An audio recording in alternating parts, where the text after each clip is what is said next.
Okay, we'll call to order the Raymore Parks and Recs Board meeting for Tuesday, June 23rd, 2020.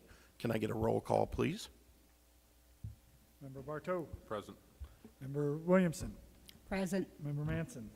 Present. Member Troutman. Present. Member Hoddyshaw. Present. Member Supple. Present. Member Harris. Present. And Member Collier is absent tonight. Okay, at this time we'll stand for the Pledge of Allegiance.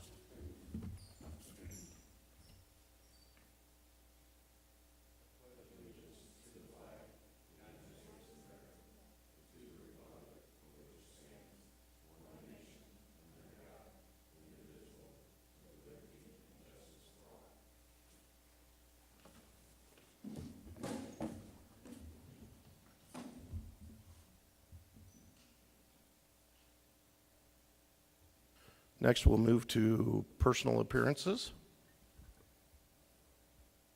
This time, there are none.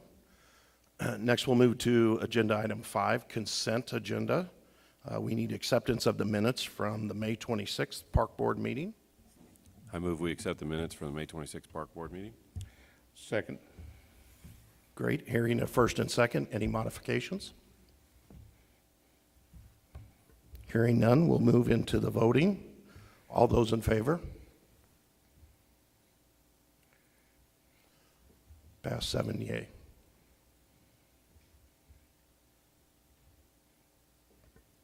Next, we'll move to staff reports.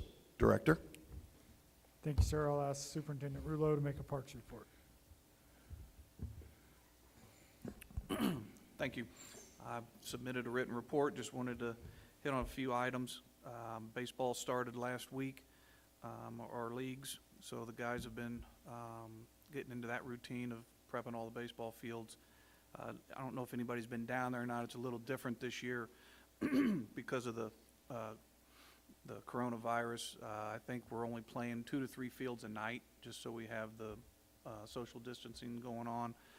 A little bit different feel down there, but I think everybody's safe and glad they're playing ball, so it is nice to see people on the field. And also just wanted to give you guys a heads up that tomorrow and Thursday, staff is hoping to be down at Hawk Ridge Park to get rid of the rest of the blue silt fence that's down there. Hopefully we have had dry enough weather to get down there, pull that out, and move the dirt that's kind of silted down in there. So hopefully next week that's going to look much better down there, and then this fall we'll hit it with seed again, so hopefully look much better. With that, I will take any questions. Any questions for Superintendent Rulo? Thank you, sir. Director? Thank you, sir. I've also submitted a written staff report. Just a couple quick updates. Thank you for the ribbon cutting this evening at Recreation Park. Had a pretty good turnout, and obviously you guys saw firsthand how busy it is, so very pleased with that project. Memorial Park Playground, they are pouring the poured-in-place rubber surface, which was part of the recycled tire grant that we got last year. That's in progress right now. Hope to be done with that within 7-8 days, and that one will be open too. Had a big meeting this week on TB Hanna, kind of the meeting before the downhill slide, you know, getting things going and wrapping some stuff up, deadlines and dates and stuff like that. So had a good meeting with contractors on that one. We do have a couple updates on special events. The Spirit of America has been moved to September 11th, not on July 3rd, and you guys are all aware of that as you recommended that, and the City Council approved it. So that is official, has been announced. So the fireworks in Raymore will be from residents only this year until September 11th on Patriots Day, and then we'll do our show. We do have a movie night in the park on July 31st, and that should be at the Lions Shelter, I believe that is, but we'll post that out as well. Summer camp's going well, baseball is going well. Really no complaints other than we're just extremely busy. I did have one update that came about today. I wanted to brief you guys on and kind of get a feel from you guys what you think. But if you'll recall, back in February, Community Services Director Jim Cataract came and talked with us, one about our agenda item tonight, but the other was the Brookside subdivision, where the trail on Brookside ends. That piece of that property was dedicated as parkland, and it's really not usable for us. And we had discussed that about possibly doing a type of a land swap for different amenities and improvements. We met with them today, got a pretty good plan in place, and they are more than ready to get moving on that, but they need our approval. So wanted to see if maybe in 2 weeks, when the city council meets again for work session, if we could pull a special meeting at like 6 o'clock before council meeting to review this. Just getting, if you can't, you can't. We're really more just getting feelers out to see if that's even possible, because I think they want to get moving on it as soon as they can. So if that is an option, just give me a nod or a show of hands if you know think you can't do it. I believe it is. I'm not sure what the date is. It's the second Monday of June or July, because next week is it's fifth Monday. So July 13th? Is that July 13th? That's the second Monday. no, it'd be the first Monday. I'm sorry, I said second. 6th. It's July July 6th. 6th. It'd be July 6th. We could do it right here, 6:30, just enough to give a quick staff report, brief you guys up, and then if that's possible, then they can continue to move forward on their project. So you can tell me later after the meeting, but I do need to kind of give some city staff a heads up on that. But outside of that, that concludes staff report. Happy to answer any questions. Any questions for the director? Nope, seeing none. Thank you, Director. We have no unfinished business, so we'll move on to new business. Action item A, Eagle Scout presentation. I will look to Superintendent Rulo for this one. Thank you. We've had last meeting we had an Eagle Scout come in to present a presentation on a project. Tonight we got another one to present to you. It's kind of nice having the Scouts come back and do some projects with us. I'd like to introduce everybody to Geneva Craig. She's from Troop 2124 here in Raymore, and she has got a proposal for you all. It's a pretty cool idea, something I'd never heard of, and sounds very interesting. So I will let her go ahead and give her presentation, and then if there's any questions for her or myself, then we'll be more than happy to take them. Hello, my name is Geneva Craig, and I'm here tonight to talk about my Eagle project. And I would like to make bee hotels on the Good Parkway Linear Park Recreational Trail.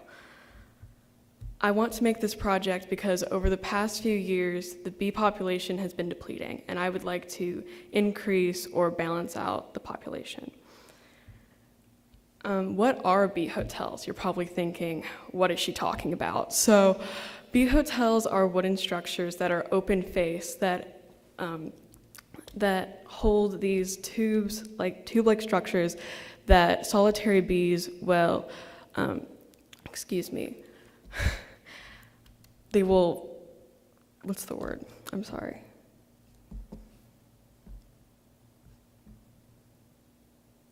They will burrow in, sorry.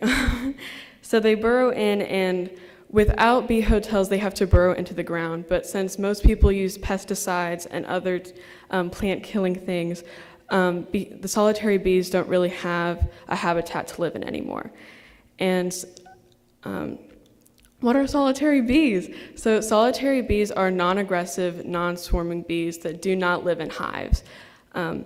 And there are over 200 different species, and most species live in Missouri. And solitary bees are actually 90% better at pollination than regular honeybees, because one red mason bee can pollinate 120 more flowers than a regular honeybee. The bees vary in size, so the holes in the bee hotel will vary as well. And I have pictures of what a bee hotel looks like. So as I said, they look like a birdhouse, and then you just put in different tube-like things. So you can put in bamboo stalks, PVC pipe, wood logs that you drill holes into. Over time, the holes that they burrow in will build up with solitary bee larvae and just build up in general of different dirt and things that they use to burrow in. And so there is some maintaining into it, but it is actually very easy. All you have to do is take out the tubes and shake the larva out. And since I don't know how many solitary bees are located on that trail, I don't know how many will burrow in it over the first year, but what's great about it is that you don't have to maintain it for the first 2 years. And then also, if the tubing is worn down, which it probably won't because I plan on using PVC pipe, which will last longer, you will have to replace that. But overall, I believe that this is a project that my troop could maintain as well, because we could use it as a service project, and that overall could help other scouts in my troop. And why I need your help is because I need a beneficiary to make my project move along, and this is the first step that I need. And I would be very thankful to have you as my beneficiary, because I use the trails that you administer, and I go to the parks that you administer as well. And the parks and nature have been a big part of my life as a scout and as a kid. So thank you. Any questions? Any questions for either Geneva or Superintendent Rulo? Melinda? Okay, I actually looked into these because I like this kind of stuff too. So, one is I noticed they had them. I can't remember if I was at Sam's or Costco. Have you seen them? Do you go, or do you know what I'm talking about? They're like about this big. They were actually pretty sturdy. They were heavier than I thought they'd be.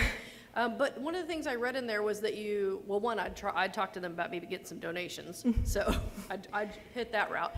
But then the second thing is, when I was reading about it, and the reason I decided not to do it was because they were like, okay, and you have to bring it in the winter, and store it in like a, garage or something like that, and then you take it back out in the spring, and then you have to clean it out, like you said, in 2 years. Is that not the case about bringing them in? Because I don't see that being. Well, it's really based on the type of materials that you use. Ready-made ones use different types of materials that you have to maintain differently. Based on the ones that I'm using, you can keep them out during the winter. You really just have to maintain them over the 2-year course, as I said before. So they can stay warm, excuse me, they can stay warm enough in that, like even though it's PVC or whatever. Theirs was like cardboard or something, but they can stay warm enough in there since they're not burrowing in the ground? Yes. Okay. Well, anyway, I would hit up Sam's or Costco, whoever had those, see if you can get some donations. You might get a few out of them, so. Thank you. Any other questions? Bill? Yes, thank you. What I'd be interested in is how many of these are you looking at building, and over over how large an area? Okay, so I'm looking to make 3 medium-sized bee hotels, because the larger you make it, the less beneficial they are. And medium-sized will make it big enough that I can vary the size of the holes in the material that I use. And what was your second question? If you're how far apart are they going to be spaced? I haven't really planned that out yet, but I don't plan on putting them like right on top of each other. I plan on spacing them out pretty far along the trail near the pollination garden that you've placed in there on the trail as well. Yeah, we've found an area down on Good Parkway next to the Rick Leakin's rain garden over in the native area that the South Grand Watershed Alliance put in. And then there's also a monarch garden there also. So it's a very appropriate place to go, and there's some nice big oak trees over there too to put them on. So should be pretty cool. Thank you. Anyone else? Okay, well, sorry, Brian. Yeah, I got one question. Will this be near the trail at all? And do you have concerns of people who are afraid of bees and that becoming an issue? Solitary bees are actually mostly mistaken for regular flies. So solitary bees wouldn't really affect these people. And since they're non-aggressive and non-swarming, it wouldn't really scare people per se. And they're safer for people and animals. So. Anyone else? Okay, at this time, I'll just look for a show of hands to move forward with this. Congratulations. Thank you. Thank you. Thank you, good job.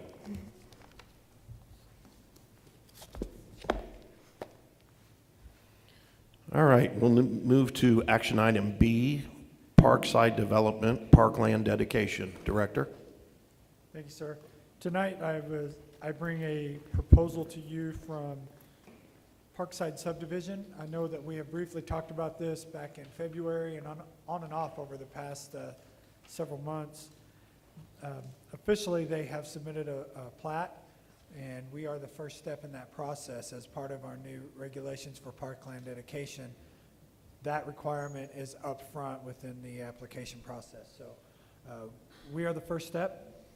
I'll briefly outline what is in my staff report. I can answer any questions for you, and we'll go from there. But essentially, Parkside Subdivision is a 155-acre parcel. It really connects to Hawk Ridge Park, connects to the backside of Creekmore, along Madison Road, right next to Gore. For those that have been around, it's the old horse farm area that was off North Madison there for a while. That's that piece of property. As part of that 155 acres, based on their plan, there's 325 houses or dwelling units there. That dedicates 17.16 acres of parkland that they have to provide us. We've worked with them. I know that the Park Board has seen a little bit of this plan back in February. We've been working with Mr. Duffy, which is the developer, and we're all comfortable with what he has required to do. And so we have selected 12 acres, and there's a concept plan on there that shows where that property is. We feel like that is very accessible property based on location. 163rd will be required as part of this development that go through, so we will have Madison frontage and 163rd frontage as part of this parkland. Given that it's only 12 acres, that leaves us 5.16 acres left that he's required to do. He can either do that in property or fee in lieu. In discussions with Mr. Duffy, essentially what we've chosen to do is accept a fee in lieu for the remaining 5 acres. It has to be at the price in which he purchased the entire property, which is $20,000 an acre, so that totals $103,000 is what he would owe us in cash. The land and the fee in lieu do come at different times. It has to be dedicated and promised now, but it does come in different times. So I'll explain that here in a second. The other thing is he's also required to provide a 10-foot wide trail along Lucy Webb, or along Sunset, which is another portion. If you guys can visualize this, Sunset at Price Chopper where it dead ends, eventually will go all the way down, connect, and he has to do his portion of that connection at Sunset. So he's required to do 10-foot wide roadside trail, just like we have on Lucy Webb and some of our other arterial roads. So what this means for us is the 12 acres of parkland has to be dedicated in the first phase of his development. So the first thing he does when he goes and records his plat is he deeds us that 12 acres. That can come at any point once the city council has approved it. So he's got some steps to move through. He's got to go through us. He's got to go through planning and zoning, his good neighbor meetings, and then the city council. At that point, he can go down to the county clerk's office and record that plat at any time. When he records that, that is when we are dedicated that 12 acres. I can't give you that time because I don't know. But what we do know is that they're looking to move ahead, and so the dedication, just a good guess is next spring is when we would receive that 12 acres. The $103,000 in terms of the fee in lieu comes with each phase based on the number of houses that are being developed within that phase. Ultimately, will end up being 103,000. The part for you guys to understand is that if he comes in, changes his plan, reduces the number of homes within that phase, his dollar amount remains the same. But if he comes in and makes smaller houses, increases the number of homes within each phase, he owes us for the additional homes. So it can only get bigger for us in terms of the property, or the dollar amount. Unfortunately, that comes in phases, so that could take a few years as they develop out and get that. But we feel like this is the best opportunity for us. Instead of requiring him to build things, we feel like we can do more with the dollars than he would provide us with the dollars, if that makes sense. Paying his contractors versus us utilizing our funds. So, long story short, this is the first time we've actually been able to utilize the new parkland dedication, which is why we brought in Mr. Carteret back in February to kind of explain that. This won't be the last one. There's already another one coming in, so we hope that you guys will get accustomed to seeing this come forward and we get to do some really cool stuff. But financial impact for this project is 12 acres dedicated. It has been, from the start in discussions with Mr. Duffy, always designated as the dog park. This was the location that Steve and I have selected. It's a very good size. It will give us everything we want to do, give us good location. And we already have budget in our CIP, so the timing is really working out well for us. The $103,000 will go into our fee in lieu account, where we can use that for park improvements in future, use it on this property if we want, or we can save it and use it to purchase parkland, which is what that account does. Timeline is tonight. If it passes Park Board, it goes to the Planning and Zoning Commission for their review and approval. It does need to go through a good neighbor meeting for those neighbors right next to the entire 155 acres, not just the 12 acres that we would be dedicated. City Council will review it in September, October, and then, like I said, the dedication is really just a matter of when he records the plat. Hopefully I explained that well. If this all goes through and it does end up coming to fruition and he does develop this, that is when we'll take the concept plan for the dog park, and as a group we'll start developing out and figuring out how we want to design that particular property. Right now we just got to go through the process, and we wish him good fortune and hope that it does come. He does follow through with it and everything happens. But that concludes staff report. Happy to answer any questions. Any questions for the director? Melinda? I actually have two. My first one is, let me read my notes so I remember everything. Okay, so I thought I remembered earlier when we discussed this that he was going to do the parking lot. Am I remembering incorrectly, or did things change and we took the fee in lieu instead? Is that what happened, or? Little of all. The original plan, there was many more dwelling units on there. They've revised their plan, and as the dwelling units shrank within their plan, the number of acreage and the number of dollars that were required shrank as well. So the original plat that he proposed gave us much more, but he had to do a lot more. So he shrank that, and in terms it just kind of dwindled down. So the reason why we're not requesting any other improvements outside of that is because it would literally eat up the whole budget, and we felt like we could do more with the dollars than they could provide in their estimates. Okay, well then that kind of segues into my second one. So this is being paid every time that he records one of the plats, but what if he decides later on down the road, hey, things are stalling, I'm not able to sell this, as much as I thought I would, and he doesn't, end up developing all of them. We don't get our money then, correct? Well, part of that is, that's why we take the land first. The second is, if he doesn't build it, he doesn't have the money. So it is a kind of a pay-as-you-go in terms of phasing. Now, it's not a pay-as-you-go in terms of building the units.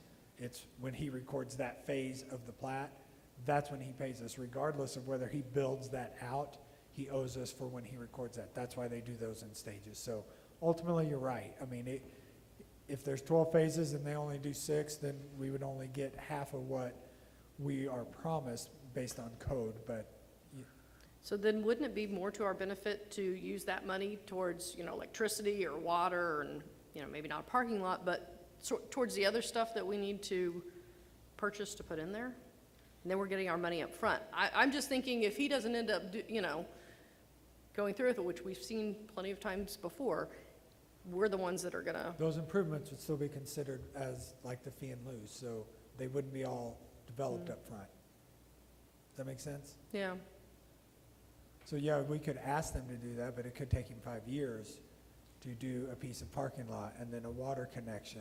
That's why we would prefer to, we know that within our capital improvement plan, we have a project ready to go. We've been waiting on the land. This is the land, so the dollars that he would provide us, that goes in the fee and lieu account because we know we can move forward with it.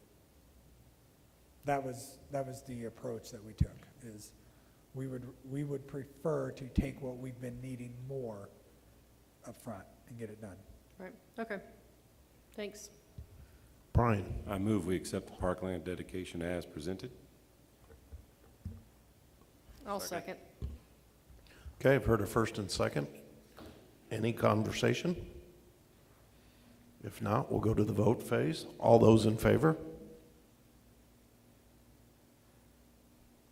Carries.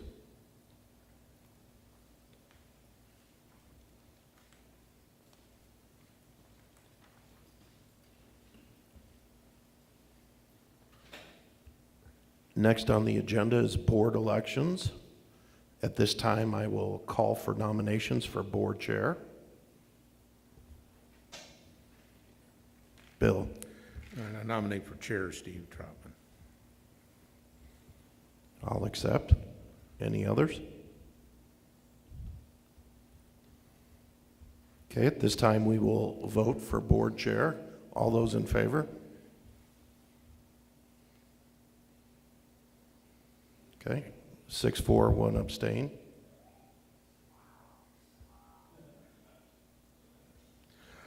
Okay, next I'll call for nominees for board vice chair. At this time, I'd like to nominate Bill Manson for vice chair. I accept. Any others? Okay, hearing none. At this time, I'll call for a vote for vice chair. All those in favor?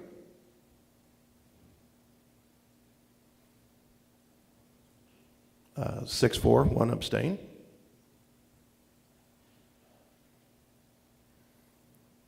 Next, we'll move to public comment.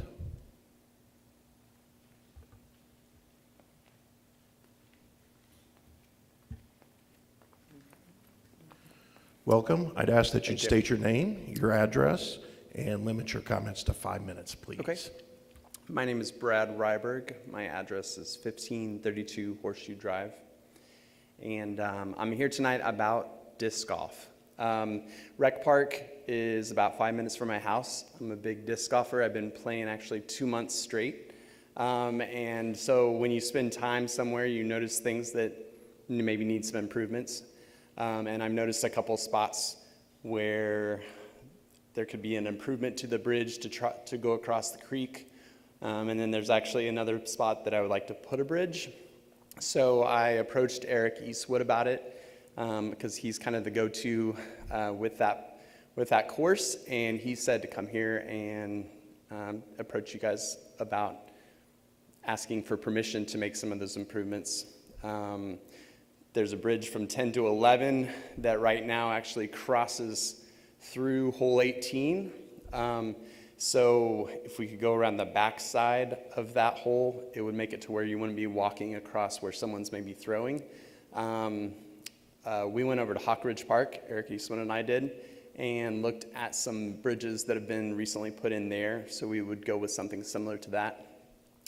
There's another spot going from hole 13 to 14 that either could use a bridge or just some more rocks.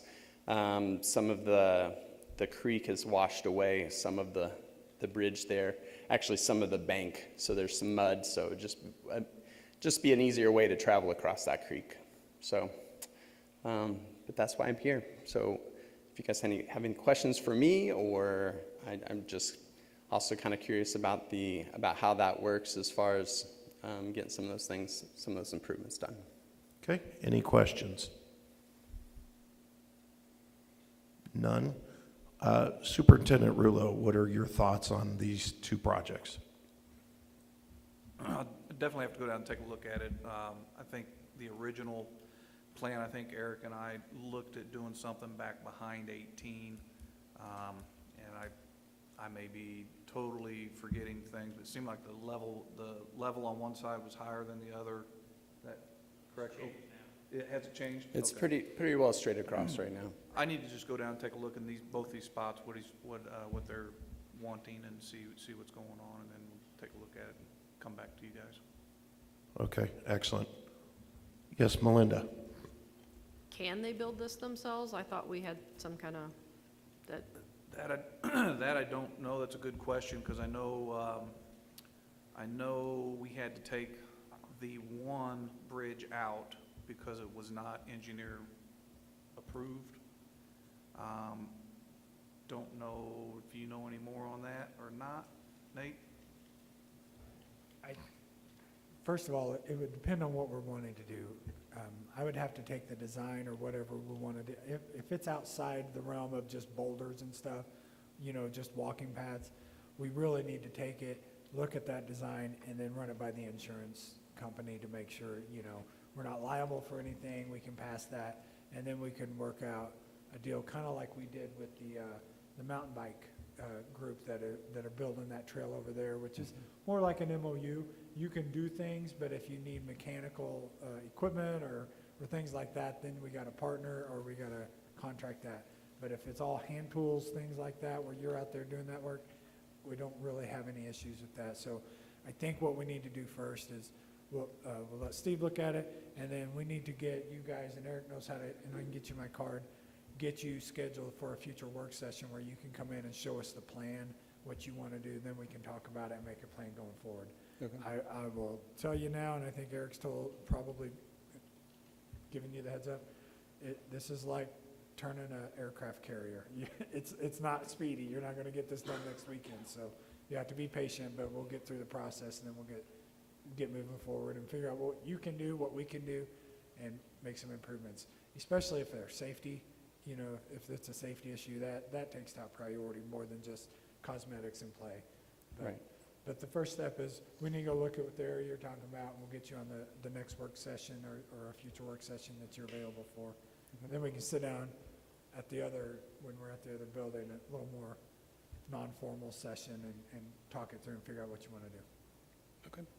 We'll take a better look at the ones out at Hawk Ridge Park too that they just put in, and kind of see what they did and see if it would work over here also. Okay. Sounds good. That's Thanks for good. bringing it up. Yep. Yes, thanks for bringing it to us. Eric, it was good seeing you again. I want to be public too. Yeah, you look like public. You're doing great. Thank you very much. You'll have to give your name, your address, and keep it to 4.5 minutes, please. 4 minutes is all I'll need. Eric Eastwood, former Park Board member, Ward 1, 924 Hedge Apple Place, Raymore, Missouri. I just wanted to piggyback on a few things there. It wouldn't be any equipment required to do those improvements, and it'd probably be smaller in scale than what we saw at Hawk Ridge, because someone posted some pictures, I saw it, and I said, oh, maybe we should revisit it in terms of the bridges. We have some other disc golfers have volunteered some like metal beams that are fairly long, so we're going to look at those and see kind of what those look like. We're considering those at the Belton course as well, but we're trying to figure out a plan, but I thought we'd come here and talk to the board and sort of kind of get things going again. I know when I left the board, I had met with Steve and kind of laid out the plan. Some of these activities were on that plan in terms of addressing them, so I think I wanted to come and say hi and visit, and Brad asked me about it, and I said, well, let's come talk to everybody and just say hi and say we're still here, we're still playing disc golf. So as we play it, I play at least once or twice a week. Brad probably is the same way. We really enjoy the course, and we just want to continue to see it grow and keep it up at a high level. So, any questions or comments? Any questions? Thank you, sir. Bet. Good to see everyone. You too.